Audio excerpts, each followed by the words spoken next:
Welcome, survivors, burnout community, and those just interested. It's Kelly Buboltz, trainer, author, speaker, and your burnout prevention mentor. Burnout is not taboo. It's our reality in this chaotic, fast-paced world. But we're not going to let it drive the narrative to our stories. We're going to do something about it. So let's dig in.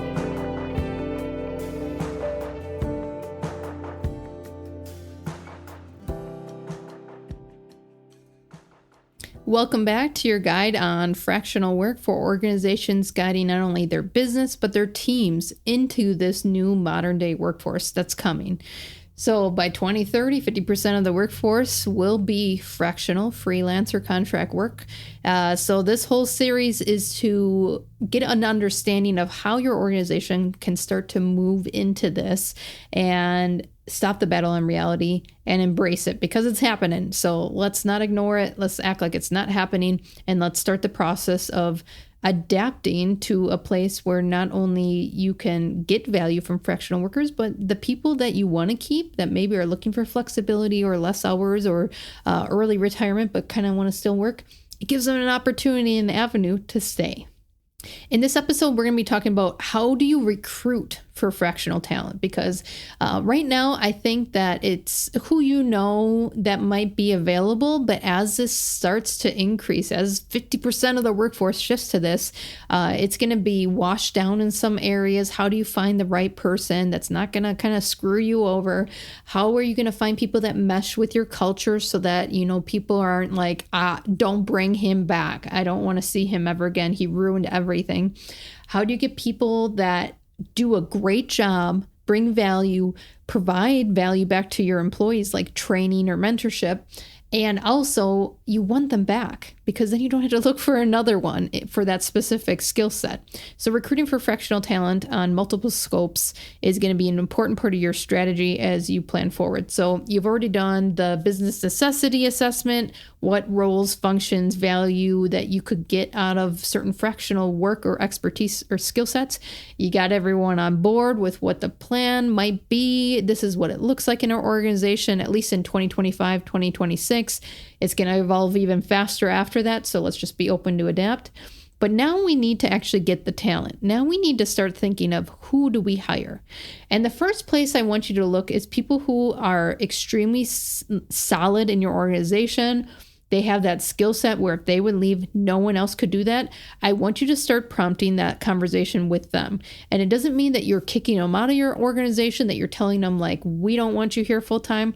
I want you to really hone in on their skill set because they should be having that conversation with you first instead of another organization down the street. So I'm very good at strategic HR and change management coming from manufacturing. It just was something that came natural to me. I've been studying it a long time, training other people for a long time. So if I felt like I couldn't go to my organization to say, you know, as a working parent, this is extremely difficult. I'm working long hours. I'm always working. I feel like I can't turn it off. It's just, I can't do it anymore. I'm going to go into fractional work. I'm going to start working for other clients. You just lost me, right? You lost a value add top talent person. Now, if my boss said, hey, we're looking into fractional work, we just want to make sure that we're checking in with everyone so that they know what it is. And if it's something that they're interested in, I want them to be open with us as leaders that you would stay here and do some of that work for us as well. Okay, well, now look at my burnout journey. I don't exit. I say, I need to back off a little bit. And I also want to continue helping my community and other organizations through this change, through productivity without burning out. And I'm just not getting all that here. How about this? How about if I work on this for you? And then I do all these other things with other clients. I start building my fractional work journey. That means you get to keep me and I get to do what I want. So do you see it's a win-win on both sides? Opening that conversation doesn't mean you push people to fractional work, but knowing that 50% of the workforce will be fractional workers those opportunities are going to come in front of them sooner than later. So make sure that that conversation is already open. That door is already open to those people, especially your top talent. If you do anything, have those conversations with your top talent, most value add people, because that's the people who others are going to hire. They're not going to hire the people that aren't showing up for work. They're not going to hire the people that aren't learning and developing and don't have any ambition. They're going to hire the people that are the experts. So those are the ones you want to protect in your organization. So if it's a choice between them leaving or you providing an opportunity for fractional work, go for fractional work, right? That's a win-win. That's like a beautiful thing in my HR mind, because they get to thrive in their energy zone, feed that workflow that they want to go, but we get to keep the value adds. Yay! So recruiting for fractional talent, make sure you're having those internal conversations as well. Do not be afraid that you're pushing people out. Premise it with, I want to support you. And this is happening outside of our organization. I want to make sure that you know that we would be open to having that discussion with you if it will come up. Now, an important thing to remember is for fractional work, a lot of times it doesn't include benefits, right? So they had to be ready for that conversation as well. Say they're like, yeah, I would love the personal freedom to work whenever I want to and just work on this project and not all the tactical stuff. Now it's a conversation about you're going to lose benefits. You're going to lose health insurance and retirement and all the employer contribution type things, wellness programs. And a lot of people say, oh, my family needs that right now, or I really need that right now. I'm not ready. Cool. We're back where we started, but the conversation's still open. Now, some people will say, yeah, I'll just go on my spouse's insurance. I'll figure out retirement plans in the future. What does this look like for me, right? Again, you want to keep that top talent. So that's the internal side. Now let's shift gears to the external side of recruiting fractional talent. There's going to be some unique challenges in recruiting fractional talent that you don't know. So that means they don't have a big portfolio yet, what you're going to see a lot of in the beginning of this, because people are just starting. You're going to see people that only worked for one company and they were like an expert in that one company, or they were at that company for 20 years. Be careful of that, because they're only going to have one mindset unless they're into learning, growth, development, research. They're only going to have one way of thinking, one culture of thinking. So be careful of that. And then the other thing is, when people are starting out, what sources do they have of the work that they have already done outside of their employer? As an employer of them, they're not going to say a lot. And in HR, even, I'm trained when people call me up and they're like, hey, can I get a referral on someone? We're trained legally to just like not give a reference, because it can put you in a spot. And so employers aren't going to say a lot. The people that are going to say a lot are those that had them as a fractional worker before. So if, say, they have a portfolio and it says, I did system integration for XYC manufacturing company. Okay. Can I speak to them about how that process went? They should be freely referencing their previous projects. Yeah, go call up Judy, and Judy knows that I can give them a call, or already have a testimonial video from Judy on how my work went. There are people that I met along this journey that do fractional work that are phenomenal at their skill set. They are not great team players. They wanted to do it their way. Not the organization's way, not how the organization culture is, not the organization operations. They wanted to do their way or the highway. That's not the people you want to work with, right? You want this to be a positive experience so you can expand it out, so you can continue on. You want your team to welcome fractional workers. So that's a unique challenge. There are experts out there and they're not great workers, great project managers. They can't manage their time. So that's why referrals and that organic references are going to be important.